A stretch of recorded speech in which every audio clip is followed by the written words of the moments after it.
Actually, there was no friction between us. What happened is, I understand the present change, the political change in the political scenario of the country after the March 8 election. I think there is a need for a young, vibrant, dynamic leadership in MIC. I think we need to embrace this change if we still want to remain relevant to the community. So on that basis, I've told him that I am going to contest for the deputy presidency, and there was total agreement all this while. But come May, I don't know, there was a change in mind, and they wanted to remain, remain neutral, and this remained as what what is at present, which I feel will not help us anymore.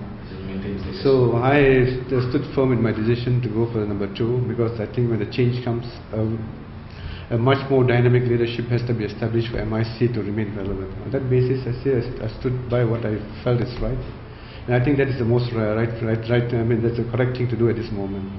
And because of that, maybe they might not be very happy with my decision, but I'm not really interested in that, because I'm more interested in staying relevant to the community, and the party must be relevant, the leadership must be relevant to the community. If that change cannot be, I think that change can be brought about. If that change cannot be brought about, then I don't know where we are heading towards. I don't feel betrayed, because in politics you must be brave enough to face anything. In politics, if you are fearful and you are very dependent on something, I think you can never succeed. You can never lead a community. We are talking about leading a community, and when you lead a community, I think if anything comes by that is favorable to you, accept it. But that doesn't mean that you must be dejected. You must be brave. You must move ahead with a lot of bravery and also with determination. And then in my case, I'm not dejected, because I regard this as a greater challenge, and if I really make it in this challenge, this is what is going to give me the real strength in politics. Now that you've always been seen as somebody who's man throughout your entire political career in MIC, now that you've branched off on your own, do you think you can still stand on your own 2 feet without his backing? I am very, very determined, and I feel very strongly about it.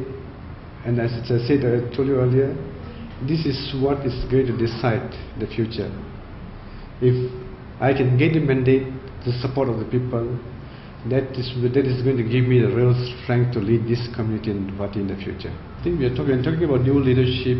To remain relevant, I think the society looks for some young, dynamic leadership. And given my advantage in those areas and my experience, I'm sure that will definitely be advantageous to me. And they are all people who had been in that positions. People could see what they have done, and at the same time, I had been I was in a low position. They also know what I have done, and they know my style of leadership. And I think the leaders or the grassroots leaders can assess what would be good for the future of the party and the community. There are many things that are going on now. I think there is a lot of intimidation.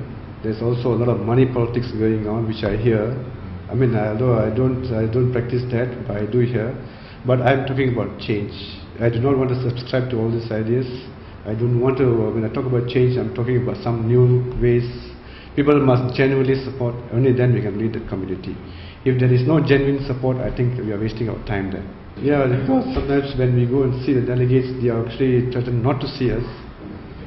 There's a lot of things, sometimes not to express the support. When they express support, they come under a lot of intense pressure.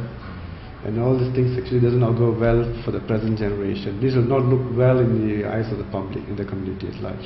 I have, through my 49 years of my life, I think I've never been brought up in that manner.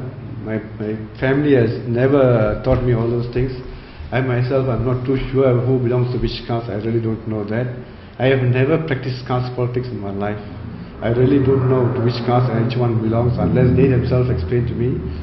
I have never done that, although many people who claim to say that, they are the ones who practice it.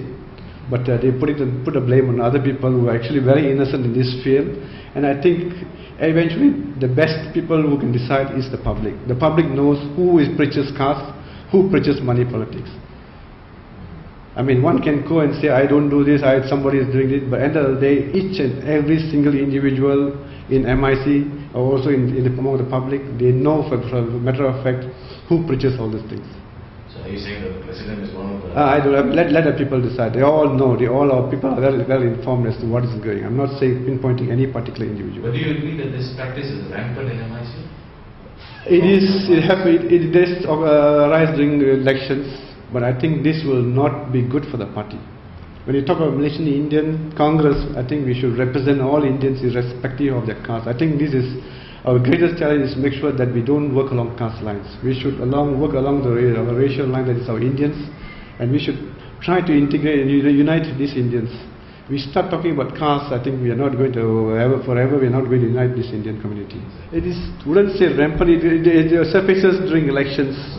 During elections you can see it's quite rampant, but after that it disappears. But again during election time people tend to go along those lines. I think this is not a healthy trend for us. I think it all boils back to the leaders. We should always avoid ourselves from being involved in this kind of political campaigns. We should just go on our own merits, what I can do, what are the changes I can bring for the community, how I can improve the lives of the community. If we go along those lines, I think we can unite.